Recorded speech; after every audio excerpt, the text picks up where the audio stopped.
एक गांव था मिर्जापुर। उस गांव में एक विधवा औरत शीला अपने 12 साल के बेटे प्रभात के साथ रहती थी। वो लोग बहुत ही गरीब थे।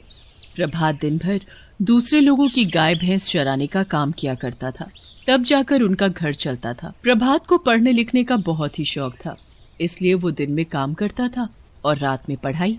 प्रभात बेटा, काफी देर हो गई है, अब तो खाना खा लो, बाकी कल पढ़ लेना। माँ, थोड़ा सा और, काम खत्म ही होने वाला है बस। इतना पढ़ के क्या करेगा रे? इस गांव में तेरी इस पढ़ाई का कोई फायदा नहीं। फायदा क्यों नहीं माँ, मैं बचपन से देखता आ रहा हूँ इस गांव की हालत। जिन रास्तों पर लोग चलते हैं वो सब टूटे पड़े हैं। आने जाने वालों के आए दिन चोट लगती रहती है, और तो और जानवरों के भी चोट आ जाती है, क्योंकि उन रास्तों पर नुकीले पत्थर पड़े हैं। और माँ, मैं इस गांव में एक हॉस्पिटल बनवाना चाहता हूँ, ताकि गांव के लोगों को शहर ना भागना पड़े। यही मेरा सपना है। इसीलिए माँ, मैं खूब पढ़ना चाहता हूँ और गांव का विकास करना चाहता हूँ। मेरे बेटे की सोच बहुत ऊंची है। हे ऊपर वाले, मेरे बेटे की सभी मनोकामना पूरी करना। पर ये इस गांव में रहते हुए मुमकिन नहीं है। मैं अपने बेटे को शहर भेजूंगी पढ़ने के लिए, ये तभी मुमकिन हो पाएगा। अगले दिन शीला अपना मंगलसूत्र बेच आती है, ताकि उन पैसों से वो प्रभात को शहर भेज सके पढ़ने के लिए। प्रभात बेटा, तुम इस गांव में रहकर अपनी पढ़ाई पूरी नहीं कर सकते, इसलिए मैंने तुम्हारे शहर जाने का पूरा बंदोबस्त कर दिया है। अब से तुम वहीं पढ़ोगे और वहीं रहोगे। क्या सच में? पर माँ, इतने पैसे कहाँ से आएंगे तुम्हारे पास? तुम्हारे बाबा की जो आखिरी निशानी थी ना मेरे पास, वो मंगलसूत्र, वो मैंने बेच दिया। उनके जाने के बाद अब उसका मैं करती भी क्या? तुम्हारी पढ़ाई ज्यादा जरूरी थी। माँ, तुम कितनी अच्छी हो। तुम देखना माँ, जब मैं शहर से आऊंगा इस गांव में वापस गांव की हालत बदल दूंगा। शहर जाकर अपनी माँ को तो नहीं भूल जाओगे ना तुम? कभी नहीं माँ। फिर क्या था, शीला प्रभात को ट्रेन में बिठाकर उसे अलविदा कर देती है। ऐसे ही दिन बीतते गए, सालों गुजर गए। पूरे 12 साल बाद आज वो दिन आ ही गया। प्रभात अपनी पढ़ाई पूरी कर चुका था। शहर में प्रभात अपने सर मुकुल से गांव जाने की बात करता है और उन्हें वो सब बताता है जो वो चाहता था। मुझे तुम पर बहुत गर्व है प्रभात बेटा। जो सोच तुम लेकर आए थे उसी पर तुम अभी तक टिके हो। अब जाओ अपने गांव, पूरा करो अपना सपना। तुम्हें कभी भी मेरी जरूरत हो तो बेखौफ बोल देना। सर, आपने हर कदम पर मेरा साथ दिया। आपके बिना ये संभव नहीं था। जाने से पहले आपका आशीर्वाद चाहूंगा। मेरा आशीर्वाद तुम्हारे साथ सदा रहेगा। आज प्रभात पूरे 24 साल का हो चुका था। वो अपने गांव जाने के लिए बेचैन था और अपनी माँ से मिलने के लिए। प्रभात ट्रेन में बैठा हुआ बस अपनी माँ के बारे में ही सोच रहा था।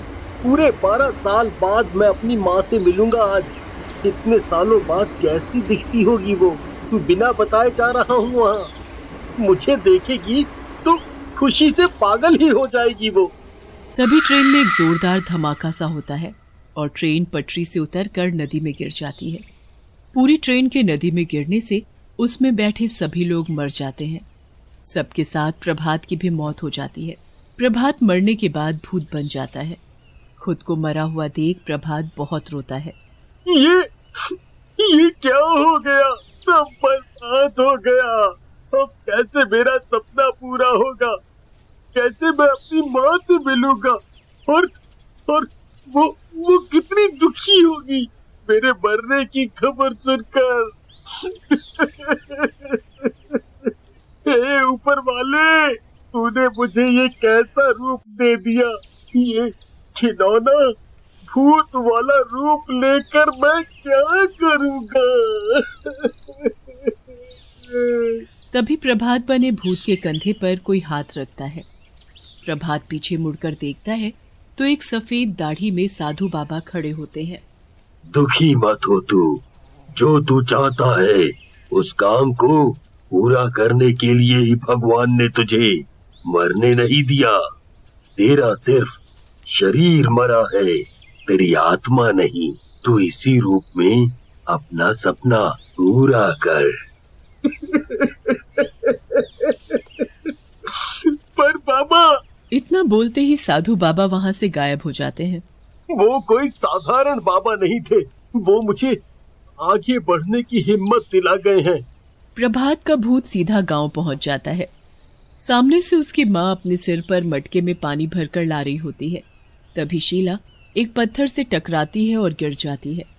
हाय हाय रे, मर गई रे। ये कमबख्त रास्ता जाने कब सुधरेगा। मटका भी फूट गया मेरा। पर एक दिन मेरा बेटा शहर से आएगा और सब ठीक कर देगा। पेड़ के पीछे छुपकर भूत देख रहा होता है।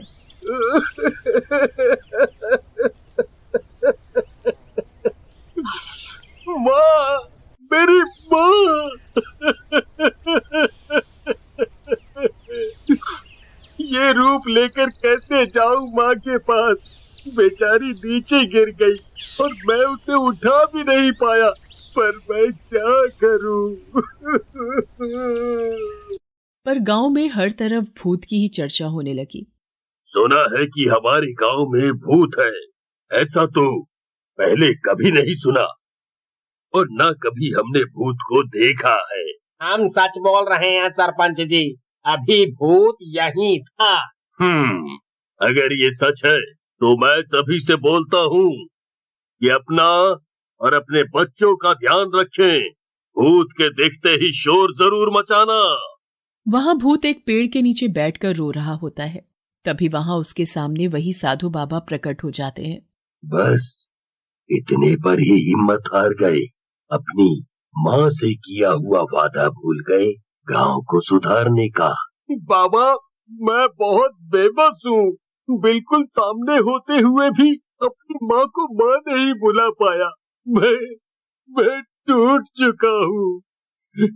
ये सब मुझसे नहीं होगा, नहीं होगा। ये जरूर होगा। मैं तुम्हें आशीर्वाद देता हूँ। आते वक्त मेरे सर ने भी मुझे आशीर्वाद दिया था आगे बढ़ने का। अब वो ही मेरी मदद करेंगे। बाबा वहां से जा चुके थे। फिर भूत सीधा शहर जाता है अपने मुकुल सर के पास। मुकुल सर भूत को देखकर थर-थर कांपने लगते हैं। मैंने कुछ नहीं किया। मुझे मत मारो, मुझे मत मारो। सर, आपको मुझसे डरने की कोई जरूरत नहीं। तुम मुझे सर क्यों बोल रहे हो? सर, मैं हूँ प्रभात। जाते वक्त मेरी ट्रेन गहरी नदी में गिर गई। सभी लोगों के साथ मैं भी मर गया और भूत बन गया। प्रभात की ये बातें सुनकर मुकुल सर की आंखों में आंसू आ गए।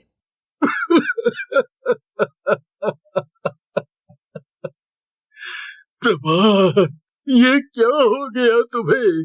तुम मेरे स्टूडेंट ही नहीं, मेरे बेटे जैसे थे।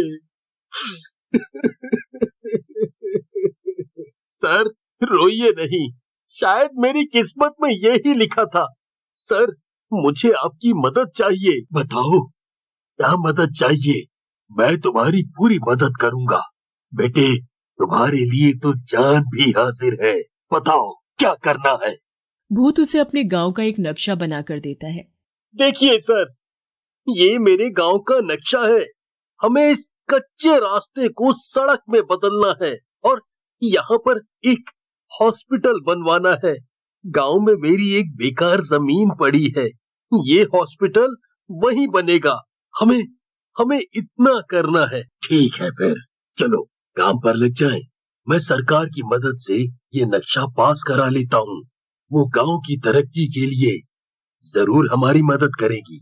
मुकुल सरकारी दफ्तर जाकर नक्शा पास करा लेता है। फिर सभी मजदूर गांव पहुंचते हैं और सड़क बनाने में लग जाते हैं। पर प्रभात की माँ शीला उन्हें अपनी जमीन पर काम तो क्या, खड़ा भी नहीं होने देती। ये मेरे बेटे की जमीन है। तुम लोगों ने सोच भी कैसे लिया कि इस जमीन पर काम करोगे? मेरा बेटा यहाँ हॉस्पिटल बनवाएगा गांव के लोगों के लिए। हमें आगे से ऑर्डर मिला है इस जमीन पर काम करने का, और माँ जी, इस पर हॉस्पिटल ही बनेगा। ये सुनकर शीला चौंक जाती है। दूर एक पेड़ के पीछे छिपकर भूत सब देख रहा होता है और रोने लगता है। अब क्यों रो रहे हो? तुम्हें तो खुश होना चाहिए। आखिर तुम्हारा सपना पूरा होने वाला है। अपनी माँ के लिए रो रहा हूँ। जब उसे पता चलेगा कि उसका बेटा इस दुनिया में नहीं है तो उसे कितना दुख होगा, वो कितना रोएगी। मेरे मेरे आने की कितनी आस लगाकर बैठी है मेरी माँ। एक ना एक दिन तो पता चलना ही है तुम्हारे बारे में, पर अब क्या करें, तुम्हारी माँ किसी की भी नहीं सुन रही। आगे का काम कैसे शुरू करें? तभी भूत फिर से गांव के सभी लोगों के सामने जाता है। भूत को देखते ही सभी इधर उधर भागने लगते हैं। रुको साहब, रुको। मुझसे मुझसे डरने की कोई जरूरत नहीं, क्योंकि मैं प्रभात हूँ। प्रभात, ये मेरी माँ है। ये झूठ है। मेरा बेटा मुझसे वादा करके गया था कि वो वापस आएगा। माँ, मैं ही तुम्हारा बेटा हूँ। प्रभात, देखो, मैंने अपना वादा पूरा किया और आ गया तुम्हारे पास। पर तुम तो भूत हो, मेरे बेटे नहीं। प्रभात अपनी माँ को उस ट्रेन वाले हादसे की पूरी बात बता देता है। ये क्या हो गया? हे भगवान, इसके बदले मुझे उठा ले, मेरा बेटा मुझे लौटा दे। शीला उसे अपने सीने से लगा लेती है। माँ बेटे का प्यार देख वहां खड़े सभी लोगों की आंखों में आंसू आ जाते हैं। अब मैं नहीं रोकूंगी किसी को। आप सभी जमीन पर काम शुरू कर सकते हैं। गांव में हॉस्पिटल बनने का काम शुरू हो जाता है और कुछ महीनों में हॉस्पिटल पूरा बनकर तैयार भी हो जाता है। प्रभात, तुम्हारा सपना पूरा हुआ। अब तुम अपनी दुनिया में जा सकते हो। तुम यहाँ ऐसे नहीं रह सकते। आखिर मरने के बाद भी प्रभात ने अपना सपना पूरा किया।